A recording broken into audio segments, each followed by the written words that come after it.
Fala aí, fanático vascaíno, fanática vascaína. Que bom encontrar você aqui para o nosso café. Chega deixando o seu like. É a mãozinha que está aqui embaixo, gente, comentando, compartilhando, mandando para geral. E claro, se é novo, se inscreve aqui no seu canal.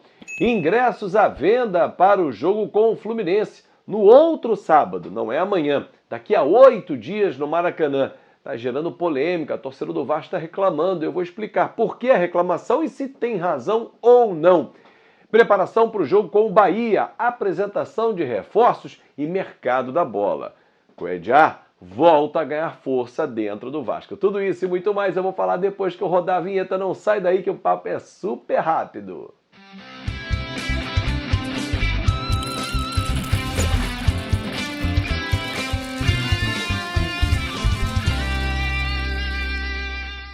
Aí sim, papai, viu? Papo super rápido, de volta para falar com você. Direto e reto, ontem foram apresentados o Matheus Carvalho, ou Cocão, como era conhecido no Náutico, e também Gabriel Carabarral, o meia argentino de 32 anos, que disse que na Argentina já tinha ouvido falar do Vasco, conhecia a história, os jogadores que por aqui passaram, mais 2 reforços que chegaram na última janela de transferências do Vasco. E eles já devem ser relacionados para o jogo com o Bahia. Já estavam inscritos no Boletim Informativo Diário, o BID, da CBF, e devem ter os seus nomes relacionados para o jogo segunda-feira em São Januário. Lembrando que para esse jogo não há mais ingressos à venda, né? Hoje é sexta, desde quarta-feira, 20 mil ingressos emitidos. Agora, claro que faltam as trocas, elas vão acontecendo ao longo dos dias, até segunda-feira, 8 da noite, estarei lá em São Januário contando tudo para você. Outra coisa, falando em ingresso, vamos já falar desse assunto, depois vou falar sobre o mercado da bola, aguarda aí, preparação do Vasco para o jogo com o Bahia. Ontem o Fluminense, que é o mandante do jogo do próximo sábado, 9 da noite no Maracanã, anunciou que a venda começou ontem à noite para os sócios do Fluminense, né? Quem é sócio torcedor, cada um dentro da sua classificação, do seu título, começou a comprar desde ontem. E aí muitos torcedores reclamando do Vasco, pô, mas que absurdo, não vai ser meio a meio, não vai ter torcida mista. Gente, para mim zero surpresa. Os últimos dias foram de uma relação muito conturbada. Você acha que na hora de vender ingresso, o Fluminense ia se fazer valer do regulamento ou da boa vizinhança? Claro que não. Regulamento o que diz? O clube visitante tem direito a 10% da carga. E assim vai ser. Em que local ficou o Palmeiras domingo no Maracanã? Vasco mandante, Palmeiras visitante. São torcidas co-irmãs. Setor norte, 2, aquele norte acima.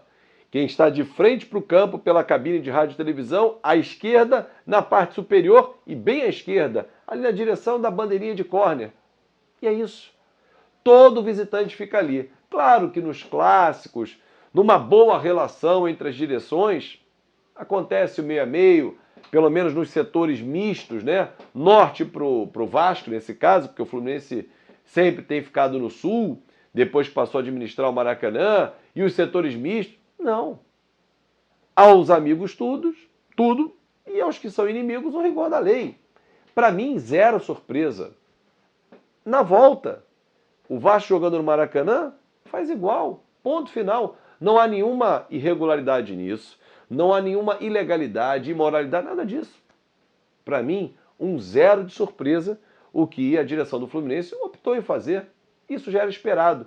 Para o torcedor do Vasco e o não sócio do Fluminense, a venda começa na próxima quarta-feira. O Fluminense joga, inclusive, terça-feira, dia 2, no Maracanã com o River Plate pela Libertadores.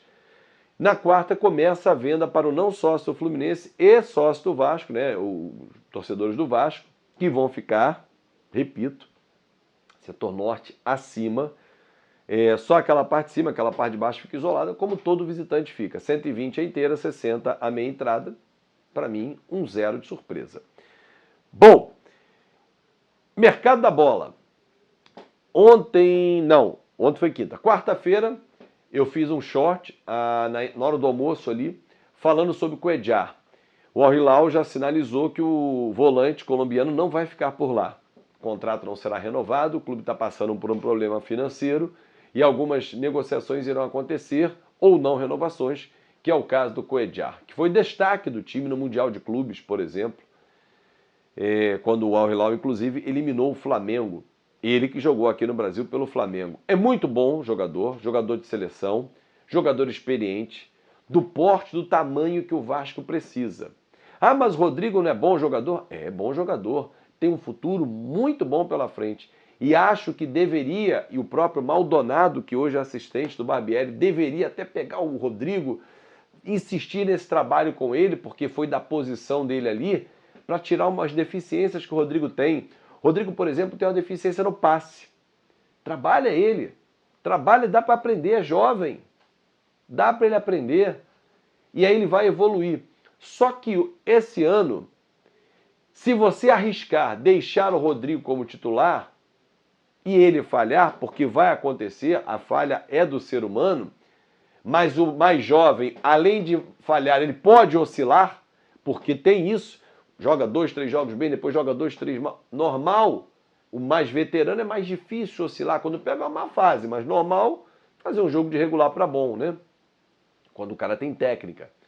Então você elevaria o nível do Rodrigo com um Cuéllar, que eventualmente podem jogar os dois numa partida, numa situação, mas acho que o Cuéllar seria um jogador que elevaria o nível do Rodrigo, trabalharia mais as deficiências do próprio Rodrigo para querer voltar a ser titular, e com a saída do Andrei, o Vasco ganharia um cara de muita pegada e muita mobilidade. Cuéllar é um cara, para mim, um nome muito interessante para essa função. Campuzano, do Boca Juniors, não está descartado, também segue no radar do Vasco, que nessa próxima janela, que abre no dia 3 de julho, não será uma janela voraz, óbvio. O Vasco não vai trazer 16 jogadores de novo, até porque não precisa mais trazer. Ele trouxe 16 na primeira, porque precisava remontar o time. Agora não. Agora você vai trazer contratações pontuais, 2, 3, 4 no máximo. Mas faça a conta de 3 jogadores. Um volante, um meia, camisa 10 e um atacante. Vai ficar por aí a conta do Vasco para a sequência da temporada, incorporando esse time, que vai perder o Andrei, provavelmente, né, ele vai voltar ao Chelsea, a não ser que haja uma reviravolta no meio do caminho, o Chelsea amplie o empréstimo dele aqui no Brasil, que seria espetacular para o Vasco, mas a tendência é o Vasco perder, e pode até mesmo que aconteça uma proposta para o Marlon, porque os dois serão convocados para o Mundial hoje, né, o Mundial que acontece na Argentina a partir do dia 20, se destacando, os clubes vão vir em cima dele também, como já vieram em cima do Andrei. Só que agora a multa do Marlon foi lá em cima, o contrato é maior, vai até 2026, enfim, o Vasco está mais resguardado. Preparação segue para o jogo da próxima segunda-feira e o técnico Maurício Barbieri não tem nem por que mexer. O time ganhou contra o Atlético Mineiro, empatou jogando bem contra o Palmeiras. Ah, mas sofreu, estava 2-0 nas duas partidas, uma segurou, na outra não. A gente já debateu aqui, torcedor. Há um desnível entre essas equipes que o Vasco enfrentou, em comparação ao Vasco. E o Vasco soube enfrentar de igual para igual, sofreu, segurou e pontuou. Agora vai pegar um Bahia, que classificou ontem na Copa do Brasil, mas fez um primeiro tempo sofrível, hein? Contra o Volta Redonda foi 0-0. Depois não, deslanchou, passeou e está garantido nas oitavas. É mais um time que vem com desgaste físico. Teve uma partida no meio da semana, que o Vasco não teve. Lembra que eu falei isso para você? Nas 10 primeiras rodadas, o Vasco é o único. Os 10 adversários do Vasco têm sempre uma ou duas competições além do brasileiro. Seja uma Copa do Brasil, seja uma Libertadores ou uma Sul-Americana. E isso faz toda a diferença. Desgaste físico, desgaste emocional, uma série de questões, lesões que podem acontecer num jogo que às vezes no treinamento não acontecem. São exigências bem diferentes. Grande abraço, galera, e até mais tarde.